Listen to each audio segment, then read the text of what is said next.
Good evening and welcome to the Port Clinton City Council special meeting of Tuesday, December 20th, 2016. Will the clerk please call the roll?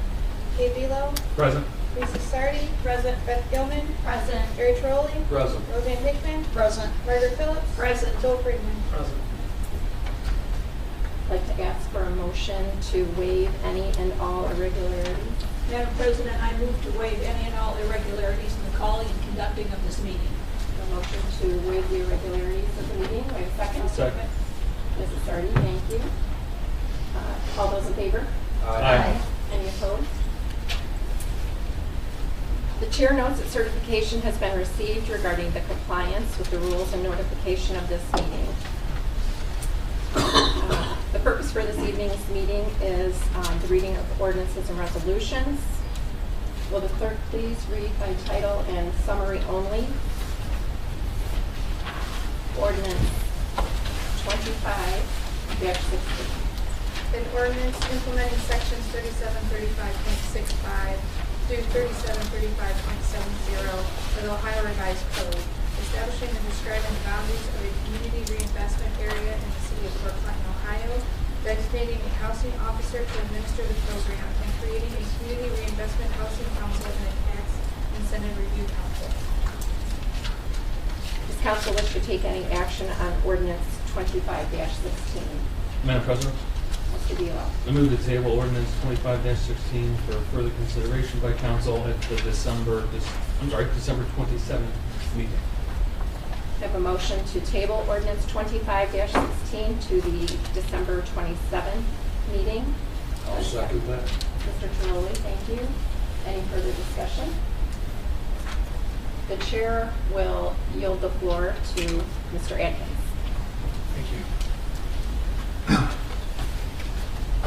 Good evening. First of all, I'd like to thank council for allowing us the opportunity to speak this evening and appreciate the motion to stay the CRA ordinance before council.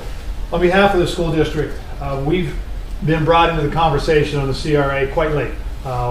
After 2 of the 3 readings had already occurred, we became aware that we were indeed even involved in the ordinance as presented. We've had some conversations with the developer, Michael Fite. Most recently this afternoon, I had a phone conversation with Mr. Fite this evening and have had engaged him in positive dialogue. First thing we want to say is we are very much in favor of this development in the city of Port Clinton. I think it'll be good for us, it'll be good for the city, but on behalf of our school children and our schools, we would like an opportunity to revisit the CRA as it has been written. As you know, one of the pieces in the CRA, which is unique for us, and we've engaged in several CRAs through different townships. We have another one with the city.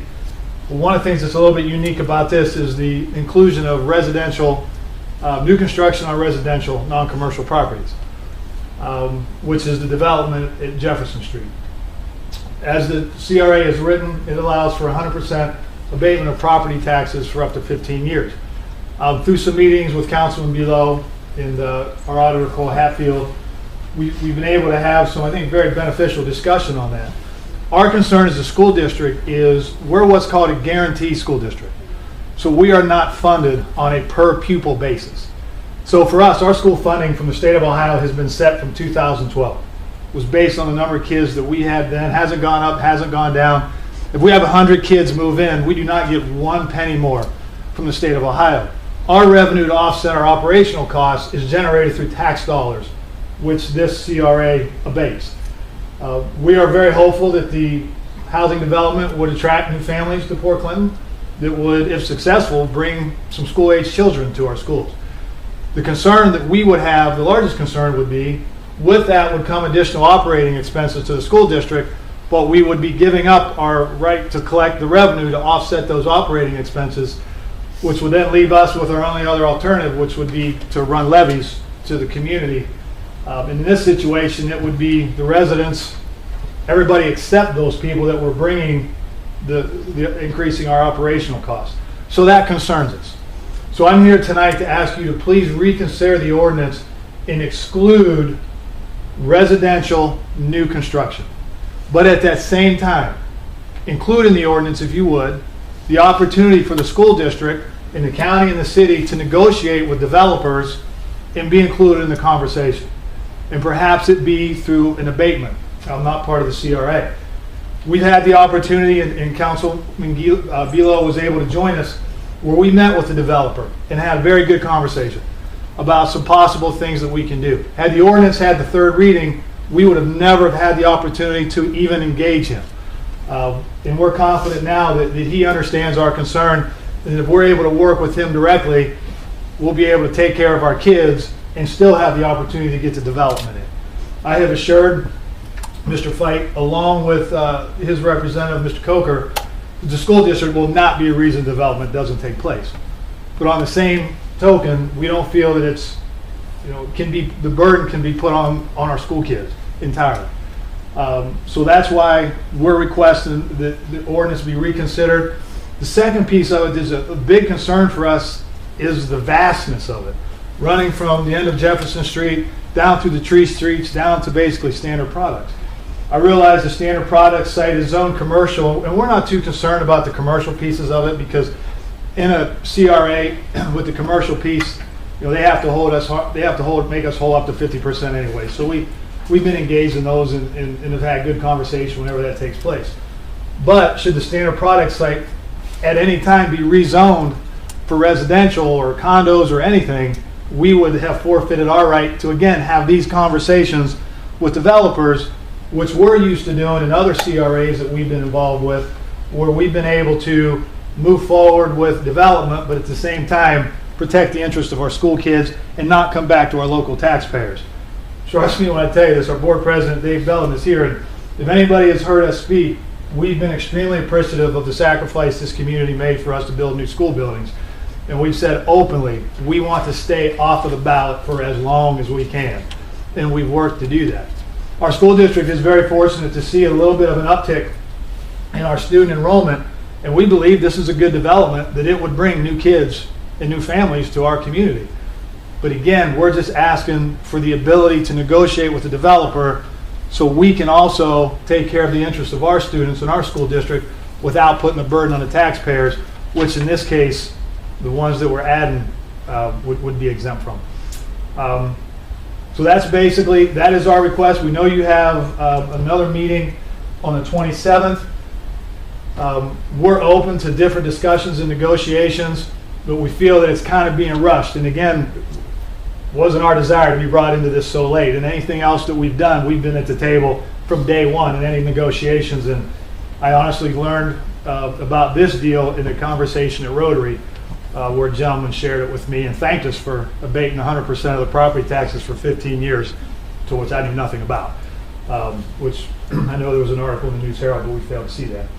So, Madam President, I thank you for the opportunity to come and speak this evening, and I'd be happy to entertain any questions if you had them. But we really appreciate the opportunity. Again, I can't say enough. We're pro-development, we're pro-growth, we're good with that. We just want an opportunity to meet with them to take care of our kids as well. Pat, in 2012, the enrollment was 1,823 students. Today, the enrollment is 1,758. There's 65 students there that since 2012 till now. I'm sure we have more teachers right now than we did in 2012. So why is it going to cost the school so much more money? As Mr. Belton said, it was going to cost $1 million a year. We have less teachers than we had in 2012. And I'm not sure when your enrollment numbers were last calculated, but we've picked up a number of students this year and last year, including those are open enrollment numbers. Our population, even back to then, I'm not sure if those numbers include vocational, preschool, this is total. And other numbers. But over this year alone, we've picked up almost 70 kids where we are. The operation of our school district, since we consolidated our schools, at that time we went through, we laid off a lot, not laid off, but we reduced our staff quite a bit. So where it would come from is if we have new people move into our community and they bring kids to our schools, State of Ohio estimates it costs $6,000 to educate a child per year. That's what most districts get per student. We don't get that. So when you look at $6,000 per year based on, I don't know that calculation that was used, but number of students that we would pick up would absolutely increase our costs. We're down to 5 sections of each class in our elementary, which is about as tight as which is as tighter than we've ever been. So what's the ratio right now at our schools? The Students per ratio. teacher? I don't have that. We have tutors. I could produce that for about half. It's about 14 to 1 right now. The state average is 18.2 to 1. So the way it looks on paper is we can afford to get some more students in there without any. So how do you propose that we offset our loss of that? Because as the CRA is written, again, it's not only 15 years. If you buy a home in year 14, you get another 15 years. So you're really looking out 28, 29 years. Yeah, but you're going to get that tax. You're going to get that tax money until somebody buys that property. It starts once somebody buys that property. That's when the tax abatement starts. When somebody purchases it, but if When they purchase it in somebody year purchases it. 14, it begins at that time for 15 years. Yeah. Even the developer wasn't in favor of that. Mr. Atkins, Yes.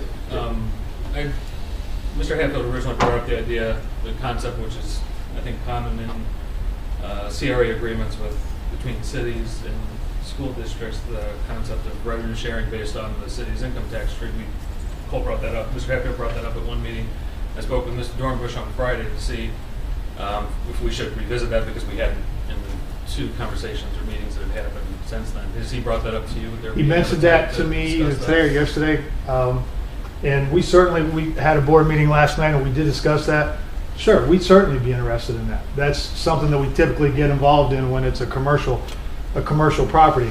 Obviously, there would be a lot of details to work out with that, and a resolution passing on the 27th would be a concern for us to have all those details ironed out with the holiday coming up. But absolutely, those are the kind of things that we would be interested in engaging in. Again, not knowing any of this until just now, recently, has kind of put us behind in those conversations, but we would sure be willing to do that. My understanding is that a revenue sharing agreement can be negotiated and executed even after the passage of the ordinance, because it's not something that typically would be included in the ordinance. I shouldn't speak for our Board of Education, but we would have concerns with the CRA as adopted, as written now. In some of the meetings, Ms. Benko expressed concern, based on her understanding of case law, that the particular property that you're concerned about wouldn't qualify under the CRA program. I'd sent her an email asking for clarity around that, what she might be referring to. Has she discussed that with you at all? If there's a legal aspect that she's aware of, I think it would be good for us to consider, because it's nothing that's come across our radar. And I know that she was working on a letter, and I've spoken to President Kuzma earlier, that I fully expect to have a letter from our Board of Education to you before your meeting on the 27th, where she would outline her concerns. I'm hopeful we can even get it to you as quick as tomorrow. Thank you. And you referenced the state of Ohio expects the total to be $6,000 per student per year. If that's what the state expects, what is the Port Clinton City School District at now? What does that cost per student compared to the $6,000? Significantly higher than that. Yeah, our average per pupil cost probably runs in the neighborhood of $9,000 to $10,000. And a lot of that is based on the number of students you have on special education. We run about 16% special education, which is well above the average. So we have a higher level of students on IEPs, and our poverty level sits about 52% right now, district-wide. Can you speak to the background on how the school district became a guaranteed school district instead of receiving a per head premium from the state, I guess? Yeah, school districts are lumped in 2 categories. One is a guarantee, and one is if you're part of the formula, per pupil. Based on our property values of our school district, it was determined at that point that the local community could generate enough taxes basically to offset the cost of funding your schools. Therefore, we were determined at that point there's a guarantee. Mr. Dornbush could answer the formula that's used there to determine what schools are and what schools are not, but we are on those. Thank you. Any other questions? Thank you. Mr. Atkins.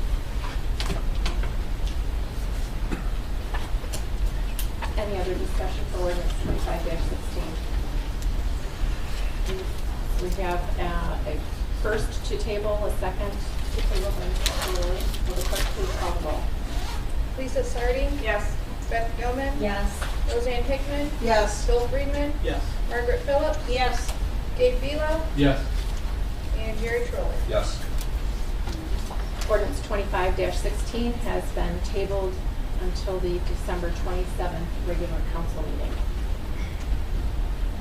Will the clerk please read by title and summary only ordinance 27-16? Ordinance 27-16, an ordinance approving and endorsing the Port Clinton Coastal Access Plan as funded by the Ohio Department of Natural Resources, Ohio Coastal Management Grant, and declaring an emergency. Does council wish to take any action on ordinance 27-16?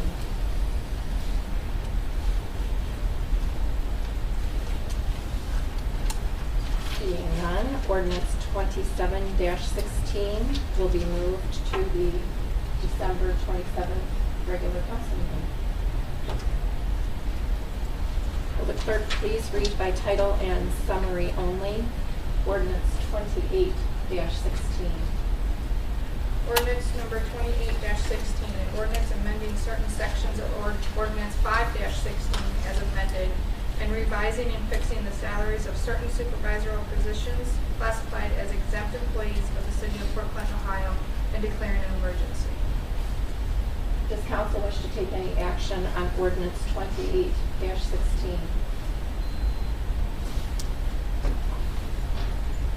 Seeing none, ordinance 28-16 will be moved to the December 27th regular council meeting. Will the clerk please read by title and summary only ordinance 29-16? Ordinance 29-16, an ordinance amending ordinance number 6-16 of the city of Port Clinton and adjusting accounts within the city of Port Clinton. Does council wish to take any action on ordinance 29-16?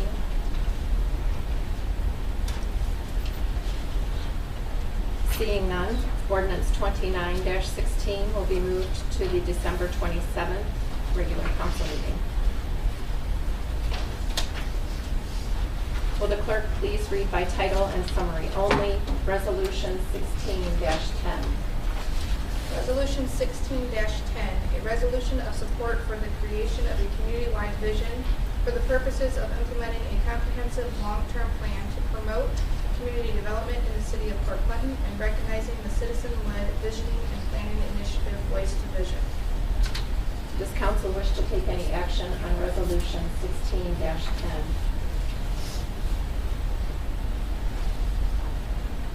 Seeing none, resolution 16-10 will be moved to the December 27th regular council meeting. Seeing no further business, Madam President, I move that this august body be adjourned. all those in favor? I'll second. Thank you, Lisa. All those in favor? Aye. Meeting is adjourned at 6:18.